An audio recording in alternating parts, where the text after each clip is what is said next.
Good morning, everyone. Welcome to the Early Edge. My name is Sia Nejad, otherwise known as the Counselor of Cash, and we've got a great show for you tonight. We're always brought to you by BetMGM.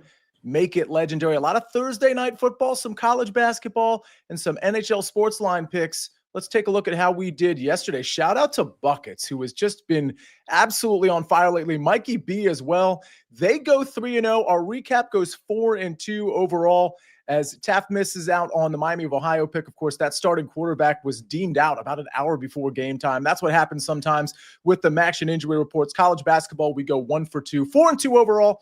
We will take that. Steve Lochner, Shamir is in here, Darian, Farzad, Christian Hastings, Thomas, thanks for being in here. Hit the like button. And if you have any questions whatsoever, especially about this Thursday night football game, get them in the chat, whether they're game or prop related. Let's bring in the stars of the show. We've got a good one here. Mike not with us this morning, but we got Tom Casale, we got PropStarz, we got Larry Hartstein. Larry, I wonder, on a game like this, where you have the lowly Jets and the New England Patriots, who are, steamrolling some teams and have a nice little schedule coming up, is this a game where you kind of dial it back a little bit? We see a 13-point spread here at BetMGM, 43-point total. How did you approach this game? Well, credit to RJ White, our colleague, who got in at 10.5. And the crazy thing is, RJ likes to play dogs. He's a pretty reserved type of guy when it comes to the spreads, saying they're usually, pretty close to market. He said he's laying 19.5 on the alternate line in this game. He thinks the Jets offense is unlikely to do anything. And I kind of agree, because they had 2 kick return touchdowns last week. That accounted for most of their offense. They basically had 1 successful pass that Breece Hall took a screen pass and went 42 yards. And now you're facing a team that doesn't allow you to run the ball, especially in New England, 3.5 yards per carry allowed. So they're going to have to throw it. I don't think we've even heard officially that Justin Fields is the starting quarterback, despite a 2-game win streak. If they go Tyrod Taylor, I think you have to feel worse about your Patriots bet, because he does look like the more competent passer. What's so interesting about that is, PropStarz, I was so tempted to take Justin Fields' passing yards over, which is, it's stunning. And it makes sense based on what he's done. It's between 133 and 136.5. It is stunning. And I want to take the over. I feel like anybody can do that in a hugely negative game scripts. But Proppy, A, I don't know that Justin Fields can. And B, who's to say Tyrod Taylor doesn't come in at the end of the second quarter? Yeah, absolutely. This is a speculative spot as far as the Jets are concerned, a massive mismatch. Typically, when we have the degree of uncertainty that we do with the Jets, I would suggest being extremely cautious, really not knowing what this Jets offense is going to look like. And again, just a massive mismatch between 2 teams heading in different directions. The Patriots this season have been exceptional. Larry mentioned the run defense. They've given up 550 yards through 10 games to opposing running backs. That is by far the fewest yards surrendered in the NFL this season. Their defense is exceptional. I've just been incredibly impressed. They're the type of team that takes care of business as well. Good teams typically take care of the teams or the games that they should win. I see the Patriots here rolling as well. Joaquin F says, Mac Hollins props. Interesting. We'll get to all your questions, and we're definitely going to get to that question. Joaquin, I don't know if you watched the prop show last Friday, but there was somebody on that show that said, hey, don't worry about DeMario Douglas. Don't worry about Kyle Williams. Worry about Mac Hollins and go ahead and ladder him as well. I don't know who it was. I can't really remember, but we might be late on the Mac Hollins train. We might be chasing, and we'll get to that later on in the show. Okay, we got to get to picks, but Tom, real quick.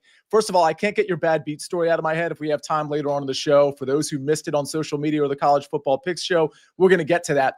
But you've got college basketball today, correct? Yeah, the bad beat involved the Patriots, so hopefully we don't have anything like that tonight. I'm going to go. I'm going to stay in the New England region. I'm going to take UMass. I gave it out right away at 11.5. It's moved up to 13.5. Listen, it's still a little early in the year to go by metrics, right? We've only had a couple of games, but you know how these teams play. And UMass is going to pressure the ball. They're going to create turnovers. They're going to try to get in transition. And the thing that worries me about Lemoyne is you look at their last game against Bowling Green, 24 turnovers. The game that they played close against Xavier, they had 16 turnovers. That's 40 turnovers in those two games. And UMass is going to pressure the ball more than either of those two teams. The other thing about Lemoyne is they legit go 6 deep. They only play 6 players. So when you have that pressure defense going at you all game, I think they wear them down in the second half. If they get into foul trouble, they don't really have a deep bench. They actually rank last on KenPom right now in bench minutes. Again, it's early for metrics, but it just shows you that they don't play really more than 5 or 6 people. So you put all that together, I don't think UMass is a phenomenal basketball team, but a lot of times they take care of these teams that they can turn over. So I'll lay the 13.5 with the Minutemen. All right, we're going to lay the 13.5, and we're really close to 13.5 when it comes to your bet PropStarz, because you like something relating to Breece Hall and the number 14.5. Indeed. Yeah. A rare running back receiving prop that I like. Don't get overly excited. We're not going 1.5 units or anything crazy. But I do like Breece Hall for a single unit here, over 14.5 receiving yards. Just taking a look at this one. Breece Hall has been one of the best receiving running backs since he stepped foot in the NFL. His receiving metrics have always been very impressive. That's kind of what makes Breece Hall unique and special. Hasn't really been utilized a ton this season in the receiving game, which is partly why this number is so low. But he's had at least 14 receiving yards in 7 of 9 games this season. Got off to a good start with Justin Fields over the first 5 games as far as his receiving was concerned. It's been a bit spotty since then, which speaks to the volatile nature of this category of prop. But I look at this game, we're dealing with a game script where very likely to see the Jets playing from behind. Also, this Patriots run defense is phenomenal. It's going to be difficult for Breece Hall to get going on the ground. I do think we're going to have to see the Jets air the ball out a little bit more than they would like to. I think if we look at this matchup again against the Patriots, they've given up the fewest yards to opposing running backs on the ground. However, they've given up the most targets to running backs. So teams are playing from behind, and they're choosing to target their running backs, and the defense is allowing that, as a lot of defenses will when they typically play with a lead. So this one just sets up good for Breece Hall. No Garrett Wilson. He should be I'm hoping he gets 3 to 5 targets in this matchup. It's, again, only 14.5 yards. He's a good receiver. I think this is worth a 1-unit play. How high would you play this? If it's at 15 or 16.5, would you play it? Yes, I played up to 17.5. Any worries about, and I don't know that, I think both guys can get there, but I'm noticing Isaiah Davis props didn't populate until like literally an hour ago because I kept looking for them. Do we think both these guys can get there, or is Isaiah Davis just even more speculative because we just don't know how much he's going to see the field? It depends on, what we're dealing with Isaiah Davis. But, yeah, I still think Breece Hall is going to be the primary running back. He's going to be at least on the field for 50% of the running snaps. So, considering his floor in the offense, he is ceding some touches to Isaiah Davis, but I still am confident that Breece Hall will be on the field in obvious passing down situations. How about we get to a couple of questions? We'll pepper these in throughout the show. Steve Lochner says, are Trevion Henderson props a trap? Feels too easy, and he's been balling out. The only thing that scares me is most of his touchdowns have come off huge runs, not really many goal-to-go runs. Larry, any thoughts on Trevion? Because when you look at his props, his rushing number was very high. I think it was like 78, 79 last time I checked. Doesn't look like Ramondre is going to play. We know Terrell Jennings kind of left the game for a little bit last week with a bit of an injury. Your thoughts on Trevion Henderson in general? Well, I love him, and I'm going to talk about him later unless it's my time to talk right now. But Terrell Jennings is questionable. Dearness Johnson may get called up. But when Terrell Jennings went out of the game, Trevion Henderson got every single touch after that game. And I know he's had an up and down start to the season, but they've faced some good run defenses. And in my mind, without Quinnen Williams, this Jets run defense is very vulnerable, especially if you look at the games where they've had to respect the pass. the running backs have gone off. Look at that Bengals game where both running backs went off against the Jets because they had to respect the passing game. Last week against Dylan Gabriel, not so much. They could just focus on Quinshon Judkins. Tonight, they have to respect Drake May. So I do see a lot of good things for Trevion. Yeah, we'll get to your Trevion pick in a second. But what you just said actually transitions nicely to my pick. And we're going to get to more of your questions. So make sure you keep putting those in the chat. I hate to do it. I'm trying to find paths to take the Jets plus 12.5. But when I have a quarterback situation, like this is a division game. So I can understand the argument that this is going to be a closer game. But when you're sellers at the trade deadline and you have maybe the worst quarterback situation in the league, I mean, I don't know, hand up if somebody has a worse one than this in this moment right now. I just don't see a situation where the Jets put up enough points. And I doubted the Patriots last week at Tampa. Not that I put an official play in on the Patriots, but when they went to Tampa and Tampa was coming off a bye, I'm like, all right, this is where the Patriots, look bad for once. It didn't happen. Now you get to come home. You're on a short week against a Jets defense who's somehow coming off a win, a very lucky win or a very improbable win given how they got all their touchdowns. This just seems like a situation where the Patriots slowly pull away from this game. And good news, the Jets are not a team that's going to hit you with a backdoor cover. So I really see this being a 14-17, maybe even a 20-point game, 27-7, 30-10, 30-13, something like that I think is very much in play here. So I don't like to do it. I'm usually looking for props. That's usually my bread and butter. I've been very good in the prop market. I just felt more comfortable. I like some props, but I felt more comfortable with the Pats minus 12.5 here. We got first touchdown scores that are coming up later in this show. And I do want to tell you, BetMGM, we're doing that second touchdown promotion, right? Get your stake back in cash if your first touchdown score scores second instead. Bet on any pro football player to score the first touchdown of the game. If you're right, you win. If your player scores second, you get your stake back in cash. And I want to remind everybody, you can still get into this Splash Sports contest. Week 11 is here, and we've got $1,000 in real cash up for grabs, which includes, by the way, $250 to first place, and I believe $150 to second place. It's a free pick'em contest, splashsports.com/early edge. There's no entry fee whatsoever. Real cash prizes, as I just talked about. All you need to do is pick all 13 games for week 11. You'll designate one pick that's worth double points. And the top prize, again, $250, but we're going to pay out the top 50 in cash. Larry, go ahead. See, I think I might have seen something on social media indicating that somebody is boosting that first place prize. I think you might be right. Tom, was it you or was it actually PropStarz? It must have been you. It's officially the holiday season in parts unknown. We are going to boost. We're going to double. We're going to match that top prize. So definitely encourage all of you to sign up for this. If you do, you're eligible as winning double the prize from yours truly. So follow me on Twitter and certainly sign up for this contest. Yeah. So sorry. Yeah. No, go ahead. Well, there is an eventuality that two people could tie for first. So we may need to, you may need to figure out the dimensions of how you're going to do that if it's not just one winner winning $250, because basically you're picking all 13 games and then you're picking your best bet, which is double the points. But with, hopefully, a couple thousand people in this contest, I'm thinking we could get a tie.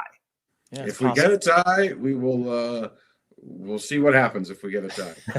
I mean, it's going to be like a pro rata situation. He's not doling out an extra $250 to everybody. Again, if you're listening to the audio version, splashsports.com/early edge. If you're already in this contest, I want you to put in the chat, I'm signed up or signed up, something like that. And if you're not already in, I'm telling you, you can do it while you listen to the rest of this show. It might take, 60 seconds to get in there. And you could even make your picks in that allotment of time. But of course, you have until the games get started to make your week 11 picks. But again, if you've already signed up, put signed up in the chat. I want to know how many people are in there. We already have, I think, close to 400. Let's get this thing to 1,000. Share it with your friends so we can do this for weeks to come with Splash Sports. Let's get to some SportsLine picks. And then we got, Larry, we still got your pick and some chat questions too. NHL picks. Matt Severin says Detroit Red Wings money line -123. And Bruce Marshall going with some big plus money. San Jose Sharks on the road money line +140. Red Wings money line, San Jose Sharks money line -123 and +140.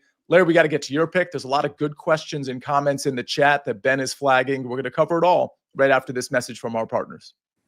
You can't count on accurate expiration dates. That is a rookie mistake. Or the kindness of strangers. The But thanks to CBS Sports, you can always count on Sundays with the NFL on CBS and Paramount Plus.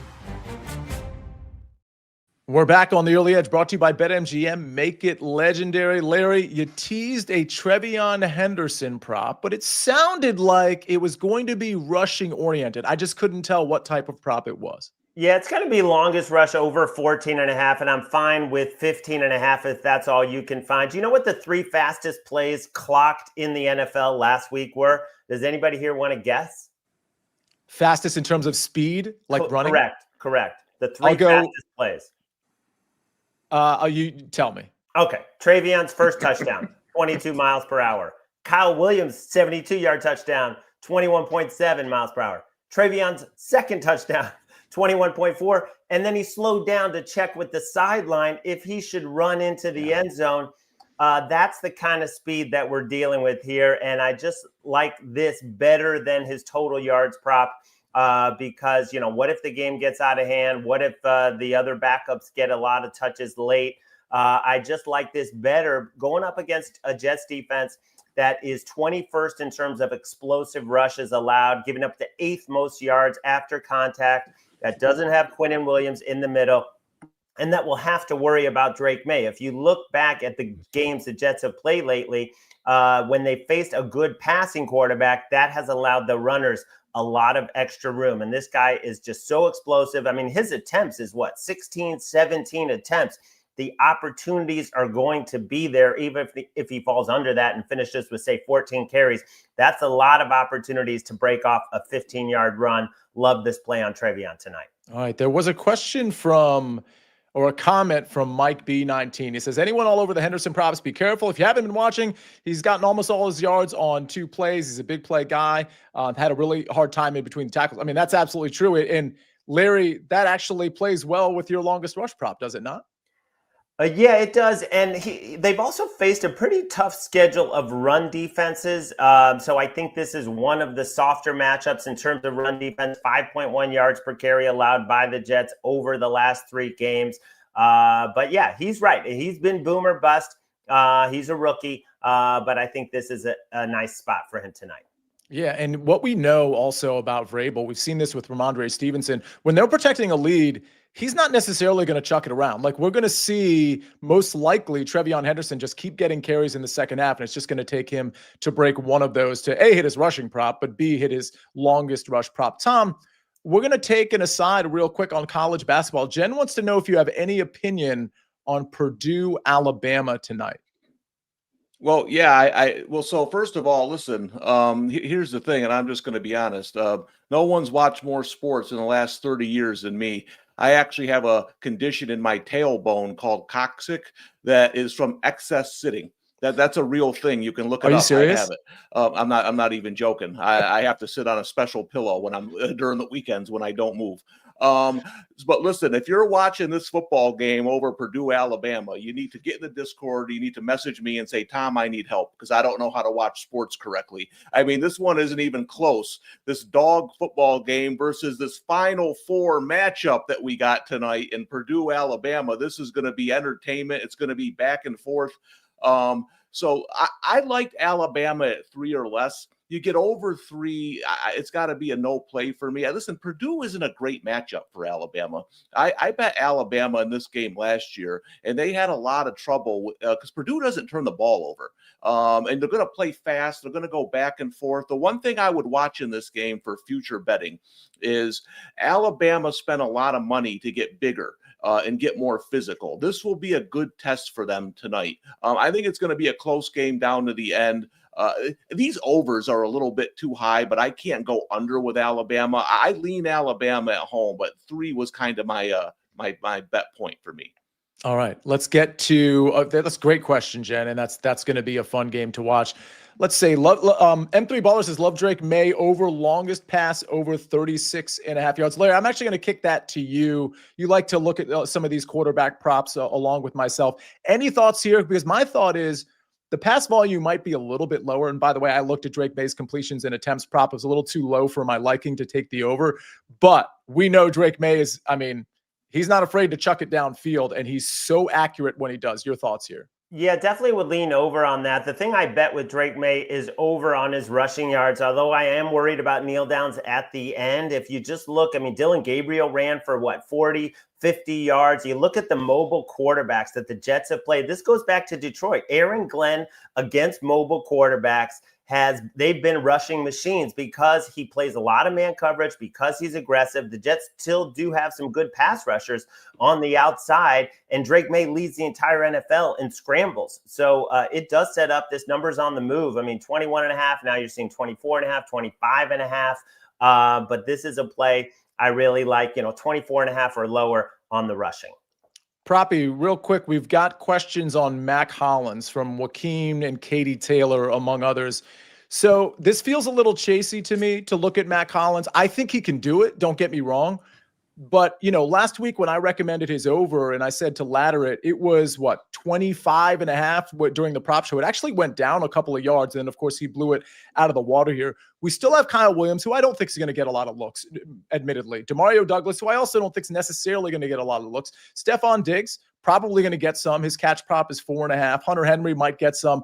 I feel like getting to 4 for Mac Hollins in this type of game, I'm talking about his catches, but even his yards, I don't love it. What say you? Because I could be wrong here. Yeah, this is the opposite of a game environment. I would look to play overs on pass catchers, particularly on New England's side of the football. When we're talking about a game this lopsided, how much are New England going to have to throw? I think this game is going to be out of hand. If that's the case, we're going to see a fairly conservative offense from New England. I just don't think the Jets are the optimal or even close to an optimal dance partner to really push New England into a pass-heavy game environment. So, yeah, just couple that with the fact that New England, really outside of Stephon Diggs, but even his target floor has been somewhat inconsistent or shaky, likes to spread the ball around a ton. And I would offer, as far as Kyle Williams is concerned, he looks better. I mean, again, one play, but he's becoming more comfortable on the offense. He's running more routes. So I think he's capable. I think there's plenty of guys capable of being secondary target or even being Drake May's primary target. So there's just a lot of mouths to feed. Drake May is definitely not shy about spreading the ball out. And you just have to wonder how much passing volume there is going to be. So just not a lot of meat on the bone here for any New England pass catcher. I'd stay away from the props personally. Yeah, I mean, the one thing about Mac Hollins is that he is downfield quite a bit. So I do like the yards more than the receptions. The receptions is 3.5, just so everybody knows, but it's shaded to the under. So we're projecting for 3 I catches. like that under a lot, actually. I mean, it's like minus 160. It's tough to take the under unless you're including it maybe in SGP, which I'm going to be on HQ later, and I am including that in an SGP at 2:00. I'll be on Spotlight, but yeah, I mean, I just don't think the volume is going to be there, but can he get 1 or 2 catches and eclipse 37.5? Absolutely. I just don't know that this is the game where I want to count on that. Larry, we've got a defensive prop. Jay Long, Larry Hartstein, Spillane over 8.5 tackles and assists minus 105. Yeah, talked about that one in the chat a little bit. Definitely was looking at that, but you just can't trust the Jets to sustain the drives and give you the number of plays. I mean, I think last week they had about 40-something plays, whereas the Browns ran 70 plays. This Jets defense was on the field for 70 plays, and now they have to go on short week to New England. The guy I was looking at was Tony Adams for the Jets, forced into a full-time role. Not a great player, but he had 9 tackles last week. Did play 60% of those deep, not at the line of scrimmage, which you want when you're trying to get safety tackles. But they don't have any depth at all in the secondary. They have a lot of injuries. So that's the one I'm looking at. I liked it 5.5 last night. It's 6.5 now plus money. So I'm still kind of looking at that. Jeff Stenberg says, Larry, does volume of offensive plays factor into tackles props? For sure. The volume of offensive plays and the scheme that the offense runs. The Patriots have not been a great matchup for opposing safeties. Some teams like Denver, the opposing safeties usually go off. It just depends what kind of offense you're looking at. But yeah, volume. You always want to have a defensive guy against like the Lions, and you want it in a great stadium where the stat crew is generous. You get both of those things, you got a good shot. Rick Funcannon, Proppy, has a question for you. Do you like Breece Hall's under 13.5 longest rush prop? Now, before you answer that, I do want to let everybody know that his rushing attempt prop is 15.5, and it's shaded to the over. I actually lean to the under on his rushing attempts, but I only point that out is because anytime you're looking for the longest rush, I mean, again, you're looking at a variety of things, but also looking at what the rushing volume is going to be, and the opportunity to eclipse that longest rush is going to be important. Probably, I'm surprised it's as high as like being shaded towards 16, but either way, in terms of the longest rush itself at 13.5, what are your thoughts? I would rather take his his rushing yards under. Breece Hall is the type of running back that's just capable of taking one play and turning it into 15 yards. Very adept at that. His style of running is such that he's not really looking for 3 or 4 yards. He's looking for a chunk play. He's gotten a little bit better about that, but he's just a boomer bust style runner, and he possesses the speed where even against a disciplined defense like New England has a great run defense, he's definitely capable of snapping off a big run. I think people will remember when we faded him a couple of weeks ago, did the same thing. So yeah, I just think with Breece Hall, I'd be more comfortable taking an under on his total, even though it's low, than I would on his longest rush. And I know you mentioned, obviously, your pick is pertaining to Breece Hall's receiving yards, but how about his receptions over 2.5 at plus 108? Nate wants to know about that. Again, much more comfortable taking his raw yards here. 15 yards versus 3 receptions. He's over the course of his career, even this season, he's just graded out very positively as far as his efficiency metrics. His receiving efficiency metrics have always been very good. And again, his style of play is that he's capable. We saw it last week, had a 42-yard completion. So yeah, he's just capable of getting 15 yards in 1 reception, much more comfortable taking the raw yards. Larry, go ahead. I've been working with Proppy a long time, and I was shocked when I saw his pick come in on Breece Hall at running back reception or running back receiving yards. Absolutely. Tom, I don't want to completely box you out of this conversation. It's not like you're not watching NFL. You're just covering college basketball and college football a lot more. Do you have an opinion on this game? Yeah, well, one of the things I wanted to say about Travion Henderson is this. I'm not talking about tonight because there's injuries at running back, but when they get healthier at running back, if you think he's going to get 20 carries a game, I think you're crazy. Mm-hmm. If you go back to his Ohio State games, first of all, you never, ever fade his rushing yards because, as everyone's mentioned, and as Texas found out right before the half in the college football playoff, anytime he touches the ball, he can go. But what I used to do at Ohio State was take his over rushing yards and under carries because he's just not going to run between the tackles. He's not built that way. And I don't think Vrabel wants to do that to him. I don't think they want to pound him 20 carries a game. So I do think when the Patriots running backs get healthier, there could be some value in taking his under rushing attempts because he's more about quality over quantity. I used to say that about Darren Sproles. Don't worry about how many touches he gets, right? He'll get enough to make plays. So that's just something I would say about Henderson. I don't think when they have a full stable of running backs, he's going to pound the ball up the middle, especially when they have a lead late in games. Yeah, and maybe that's at least part of the reason you saw so much Ramondre and so little Travion Henderson, outside of the fact that he's a rookie and has to pick up some things early in the season. Patriots minus 2.5 first quarter. Any thoughts, Larry, on that one? Yeah, they've been coming out. I think they're 8-2 against the number in the first half. They've been coming out pretty strong. I like that number. Yep. Proppy, Jay Long wants to know about Mason Taylor over 32.5 receiving yards. We thought Mason Taylor was going to be something. He's a bit stunted by this offense in general. We know Garrett Wilson isn't playing, so I don't know. Mason Taylor could be the leading, even though he's a tight end, could be the leading receiver here, but this still seems a little high, does it not? I think the line's efficient. Again, just this Jets passing offense. There's not much to like right now. Not much confidence to be had, regardless of who's under center. So very difficult to count on someone outside of even Garrett Wilson in particular. So, yeah, just a difficult matchup. And, again, just not knowing who's going to be under center, and neither quarterback has looked good throwing the football. Doesn't inspire very much confidence. I want to get to first touchdown scores, but Thomas Mickles says, Tom, still safe to fade Wisconsin, Green Bay, St. Thomas minus 13.5 at minus 112. Yeah, the only thing that's keeping me off this game, to be honest, is I almost played St. Thomas against Army, who's terrible. and St. Thomas only beat them by 7 at home. This is a team that, like everyone else, who's got a lot of new players, still fitting people in. I lean them here, but I just want to see a little bit more from St. Thomas before I put money on laying 13.5 with them. Larry, go ahead. Yeah, the reason I was surprised by that number, 2.5, is because most books I'm seeing are at 3.5 for the first quarter. You're looking at 7.5 in the first half now. So that's got to be a heavily juiced. I want to know the juice on that 2.5.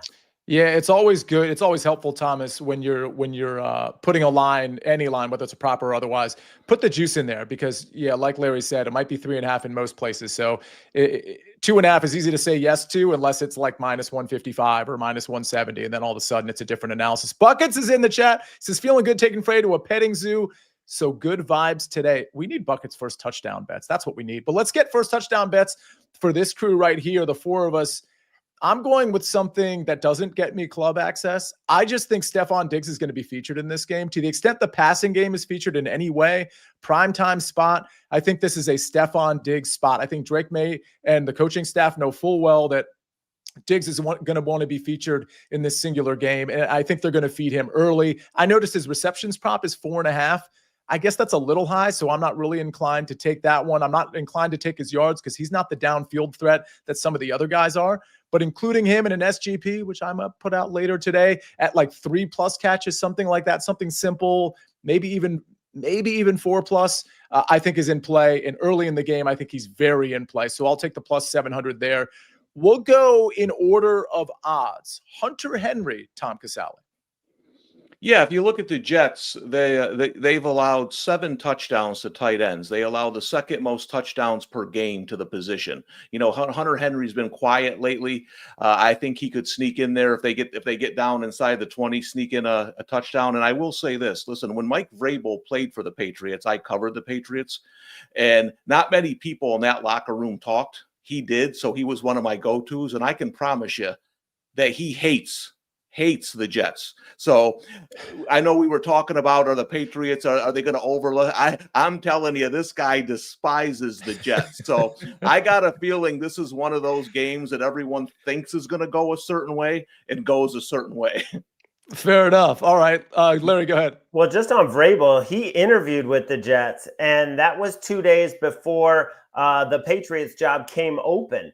And if the Jets had made a huge push and not let him out of the building and just said, "You're our guy," supposedly they loved him. They wanted it, they wanted to keep talking, but then the Patriots job came open and he was gone, but they had a shot at Mike Vrabel. And, that might not feel so good over the next 5 to 10 years when you could have had Mike Vrabel.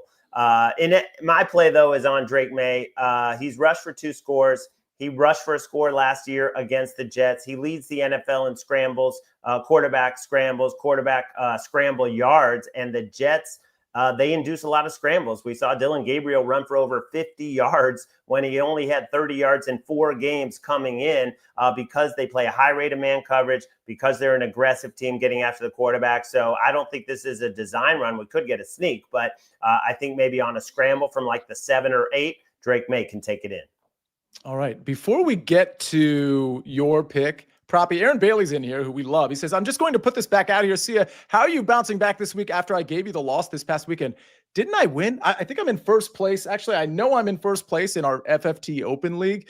Kind of crushing everybody. And I forgot to start a quarterback. I had Patrick Mahomes on a bye, and I think I still won. So correct me if I'm wrong, Aaron, but I think I beat you last week. So check the math on that one. I could be wrong. I just know I'm in first place, and I'm 8-2. Thanks, everybody, for being a part of that FFT Open League. There's so many different commissioners, and you all are donating to an amazing cause. So really appreciate that. Wanted to put that out there as Aaron Bailey reminded me of the league. Kyle Williams, PropStarz, when I watched him run after the catch, I was like, this is video game. This guy looks like a video game figure. Like once he gets the ball in his hands, straight line speed looked really good. You like him at 17-1 to be the first touchdown score. I did. I was high on Kyle Williams coming into the season. I thought that he would acclimate a little quicker to the NFL, but encouraged by his route participation, certainly the speed. He definitely possesses some intangibles that I think will translate to the NFL. So starting to see a little glimpse of that with the big reception last week. We've talked about the speed in the segment. So I think Kyle Williams will be running lots of go routes tonight, and he will be the deep threat in this Patriots offense. So we'll take a shot here at plus 1,700. By the way, everybody, I know you don't want to hear about this, but I have confirmed I won 119 to 106, and I didn't even start a quarterback, Aaron. What are we doing? I'm just saying, my team is so good. I think this team might win the whole darn thing. Patrick Mahomes, Saquon Barkley, Jonathan Taylor, Lad McConkey. I got a Dunze. I've got Garrett Wilson on my team. How did y'all let me get this team? It is pretty crazy. Jawan Jennings also on, Trey Benson on IR. All right, let's see if we have any more questions before we get out of here. Maybe one more. Larry, I hate to do this to you. Do we ride Patriots in Survivor? If you have them, yeah, I think it's a great look. I think why not get through already on Thursday night and then watch everybody else sweat. All right, that'll do it. I think. Sorry, I didn't mean to bring up old fresh wounds, or I should say fresh wounds to you. And what was the game? Okay, real quick before we get out of here, Tom, tell the bad beat story from I think it was November 29th, 1998. Patriots Bills, go.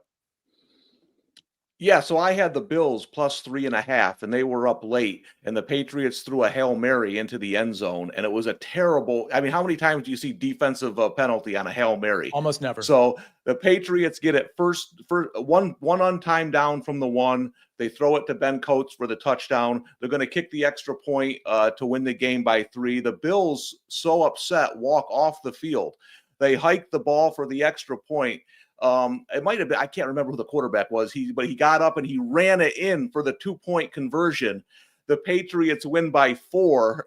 and it has to be the worst beat that I've ever had in my life.